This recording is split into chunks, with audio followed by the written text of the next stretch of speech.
presentamos Notas de Elena para la escuela sabática.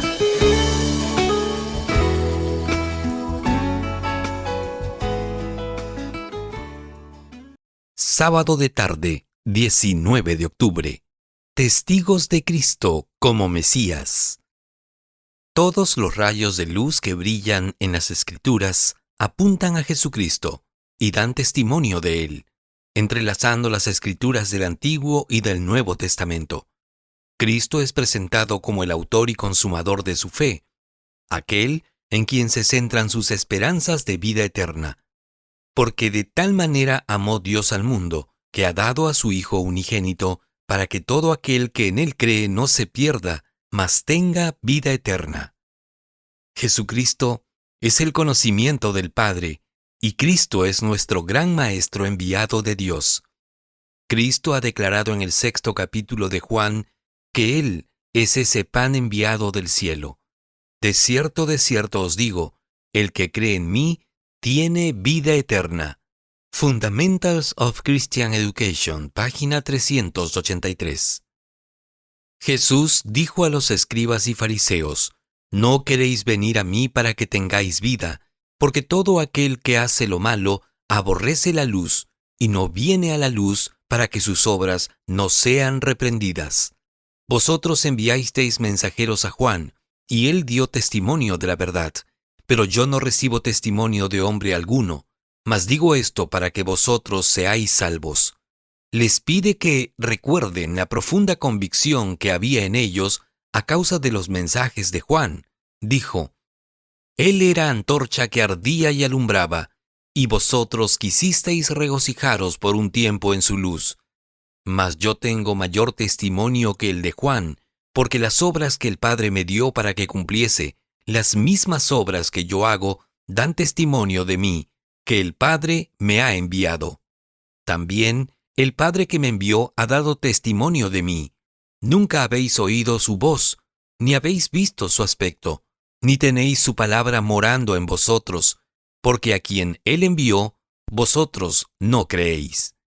El testimonio del Padre se había dado, y Jesús, después que fue bautizado, subió luego del agua, y he aquí que los cielos le fueron abiertos, y vio al Espíritu de Dios que descendía como paloma, y venía sobre él.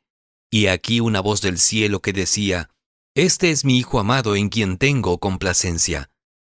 The Signs of the Times, 13 de noviembre, 1893, párrafo 2.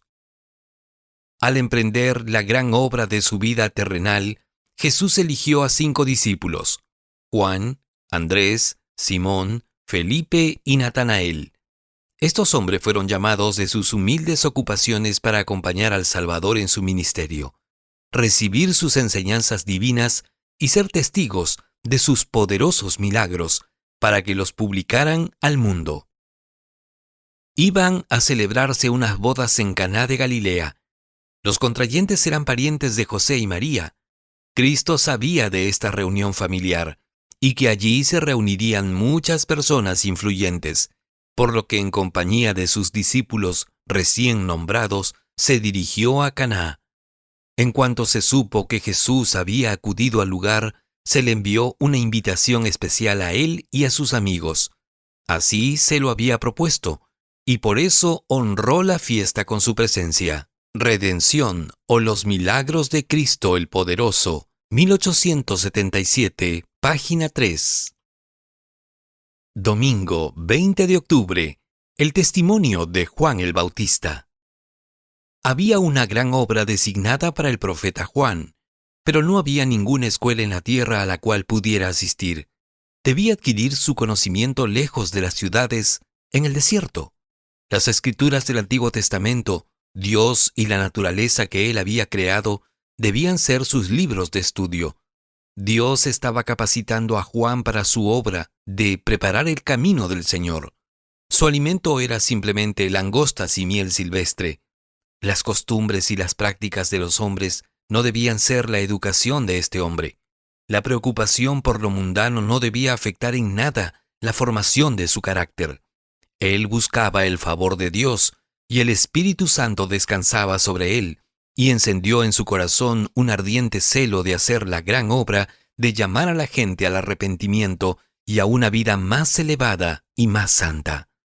Juan se estaba capacitando mediante las privaciones y las dificultades para disciplinar de tal manera todas sus facultades físicas y mentales que pudiera sostenerse entre las gentes tan inconmovible frente a las circunstancias como las rocas y montañas del desierto que lo habían rodeado durante 30 años.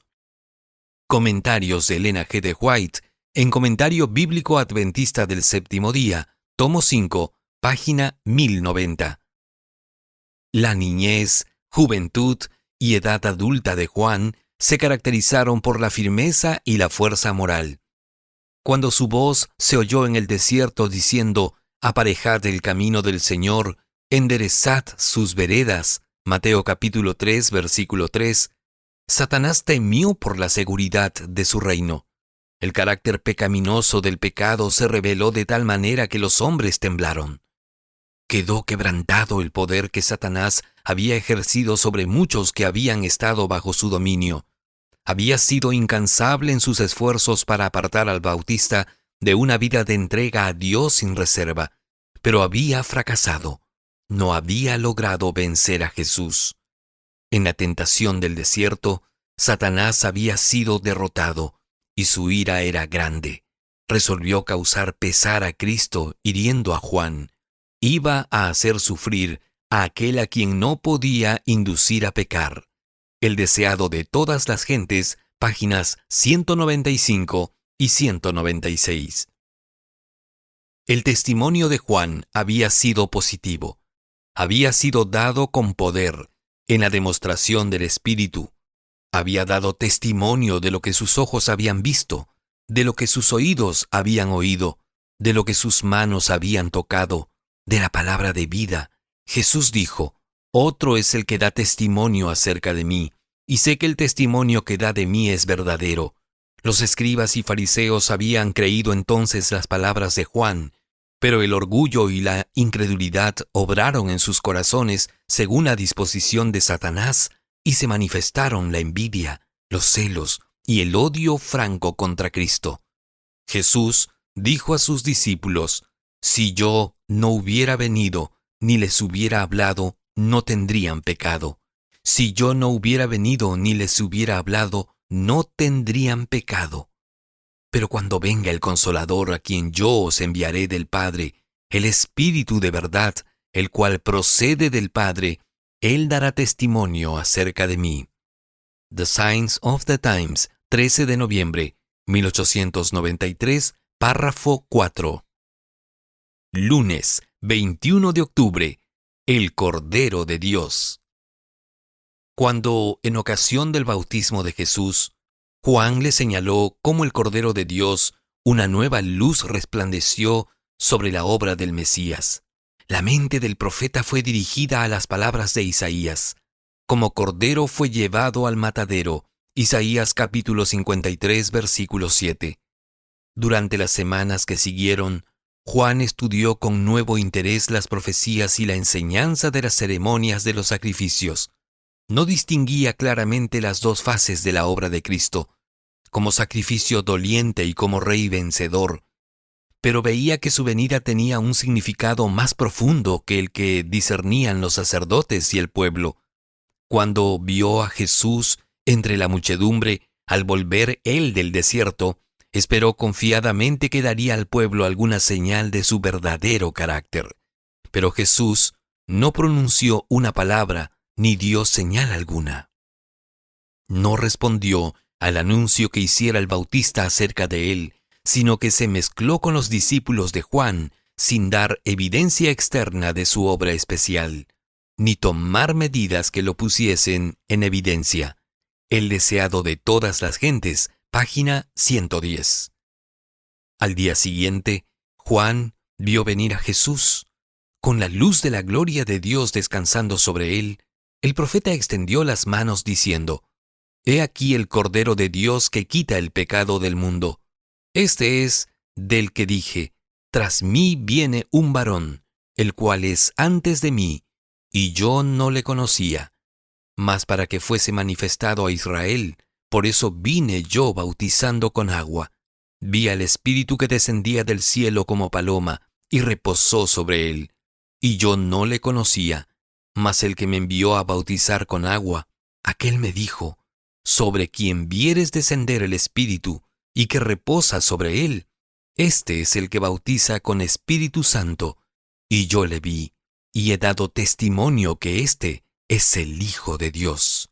Juan capítulo 1, versículos 29 al 34. El deseado de todas las gentes, página 110. Juan sabía que era al Redentor del mundo a quien había bautizado. El Espíritu Santo descendió sobre él, y extendiendo la mano señaló a Jesús y exclamó: «He aquí el Cordero de Dios que quita el pecado del mundo». Nadie de entre los oyentes, ni aun el que las pronunció, discernió el verdadero significado de estas palabras. El Cordero de Dios, sobre el monte Moria. Abraham había oído la pregunta de su hijo: «Padre mío, ¿dónde está el Cordero para el holocausto?». El padre contestó: «Dios se proveerá de Cordero para el holocausto, hijo mío». Génesis capítulo 22, versículos 7 y 8.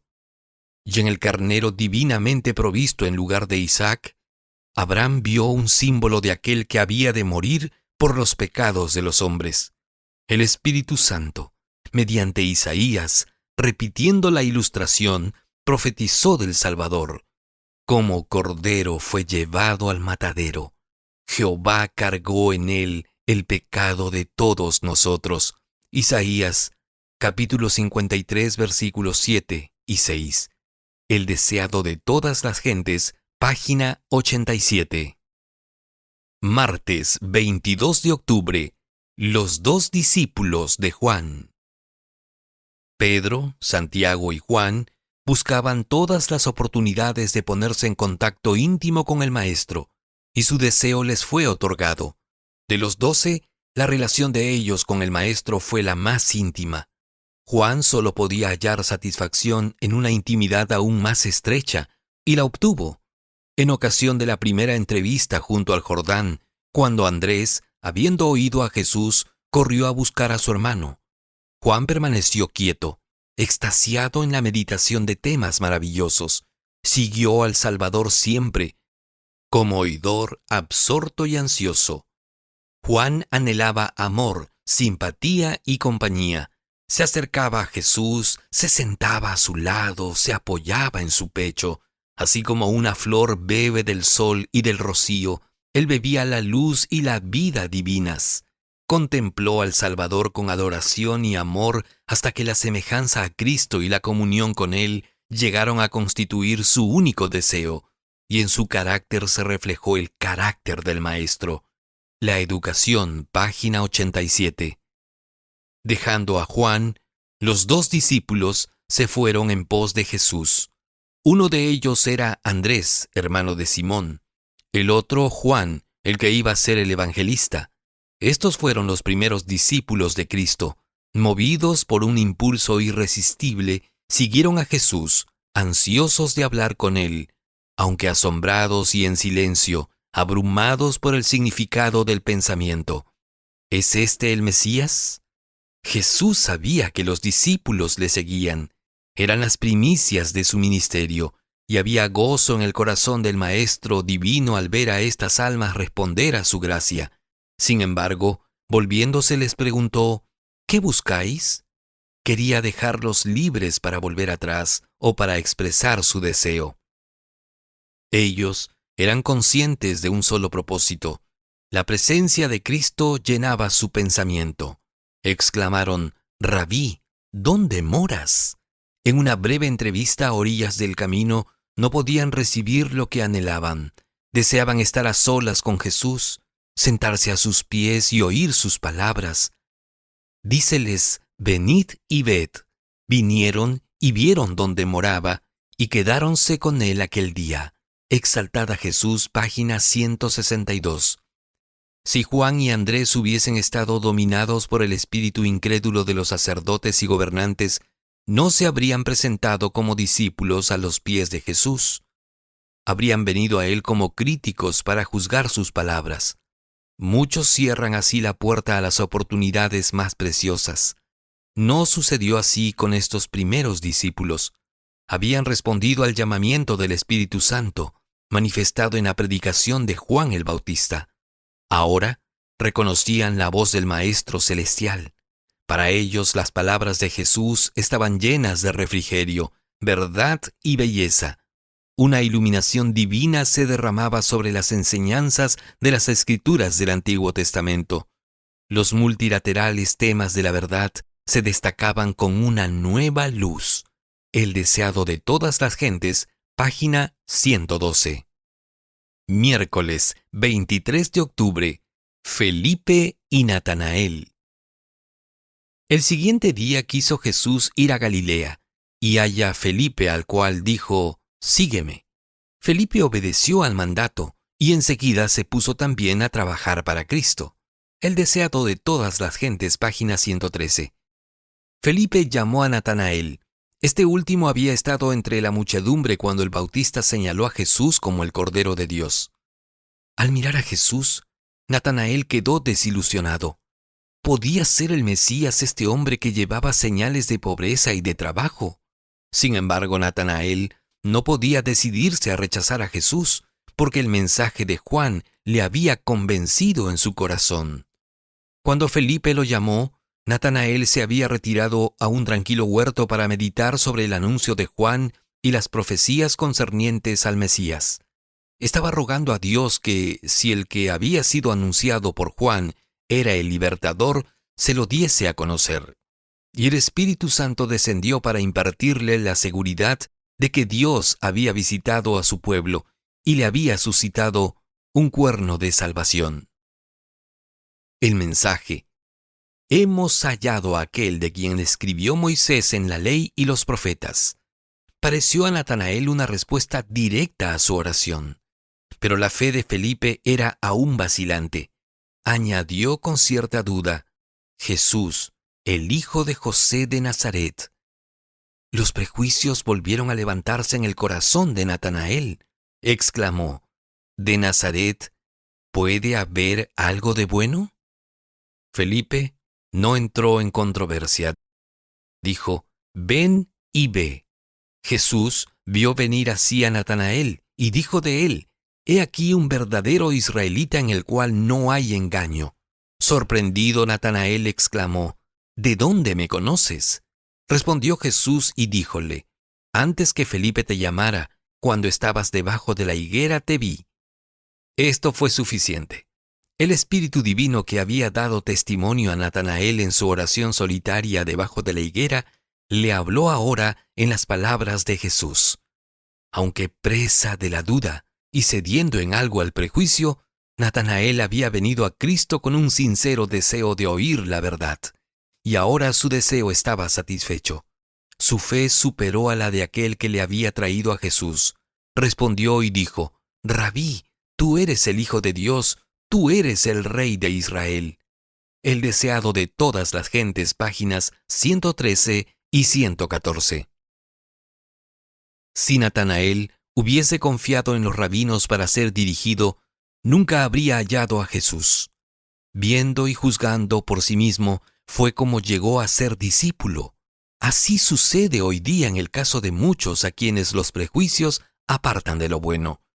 Cuán diferentes serían los resultados si ellos quisieran venir y ver. Ninguno llegará a un conocimiento salvador de la verdad mientras confíe en la dirección de la autoridad humana. Como Natanael, necesitamos estudiar la palabra de Dios por nosotros mismos y pedir la iluminación del Espíritu Santo. Aquel que vio a Natanael debajo de la higuera nos verá en el lugar secreto de oración. Los ángeles del mundo de luz están cerca de aquellos que con humildad solicitan la dirección divina. El deseado de todas las gentes, página 114. Jueves 24 de octubre. El testimonio de Nicodemo. La gran verdad de la conversión del corazón por el Espíritu Santo es presentada en las palabras que Cristo dirigiera a Nicodemo. De cierto te digo, que el que no naciere otra vez no puede ver el reino de Dios. Lo que es nacido de la carne, carne es, y lo que es nacido del Espíritu, Espíritu es. No te maravilles de que te dije, os es necesario nacer otra vez. El viento de donde quiere sopla, y oyes su sonido, mas no sabes de dónde viene ni a dónde vaya. Así es todo aquel que es nacido del Espíritu. Juan capítulo 3, versículos 3 al 8. Palabras de vida del Gran Maestro, página 70. Nicodemo era miembro del Sanedrín, y con otros había sido conmovido por la enseñanza de Jesús. Al presenciar las maravillosas obras de Cristo, se había apoderado de él la convicción de que ese era el enviado de Dios. Por cuanto era demasiado orgulloso para reconocer abiertamente su simpatía por el maestro Galileo, había procurado tener una entrevista secreta. En esa entrevista, Jesús le había expuesto el plan de la salvación y su misión en el mundo. Sin embargo, Nicodemo había seguido vacilante. Ocultó la verdad en su corazón y por 3 años hubo poco fruto aparente. Pero aunque Nicodemo no había reconocido públicamente a Cristo, repetidas veces había desbaratado en el Sanedrín las maquinaciones de los sacerdotes de destruirlo. Cuando al fin Cristo fue crucificado, Nicodemo recordó las palabras que le había hablado en la entrevista nocturna en el Monte de las Olivas. Como Moisés levantó la serpiente en el desierto, así es necesario que el Hijo del Hombre sea levantado. Juan 3:14. Y vio en Jesús al Redentor del mundo. En compañía de José de Arimatea, Nicodemo había sufragado los gastos de la sepultura de Jesús. Los discípulos habían temido mostrarse abiertamente como seguidores de Cristo, pero Nicodemo y José habían acudido osadamente en su auxilio. La ayuda de estos hombres ricos y honrados era grandemente necesaria en esta hora de tinieblas. Ellos habían podido hacer por su Señor muerto lo que hubiera sido imposible para los pobres discípulos, y su riqueza e influencia los habían protegido en gran medida de la malicia de los sacerdotes y gobernantes. Los Hechos de los Apóstoles, páginas 85 y 86. Hay muchos que pretenden servir a Dios, pero que no lo conocen por experiencia. Su deseo de hacer la voluntad divina se basa en su propia inclinación, y no en la profunda convicción impartida por el Espíritu Santo. Su conducta no armoniza con la ley de Dios. Profesan aceptar a Cristo como su Salvador, pero no creen que Él quiere darles poder para vencer sus pecados. No tienen una relación personal con un Salvador viviente, y su carácter revela defectos así heredados como cultivados. La única esperanza para estas almas consiste en que se realice en ellas la verdad de las palabras de Cristo dirigidas a Nicodemo. Os es necesario nacer otra vez. El que no naciere otra vez no puede ver el reino de Dios. Juan capítulo 3 versículos 7 y 3. Palabras de vida del Gran Maestro, página 29. Viernes 25 de octubre. Para estudiar y meditar. A fin de conocerle, herido por nuestras rebeliones. 2 de marzo, página 67. Mensajes selectos. Id bajo la higuera. Tomo 1, páginas 484 y 485.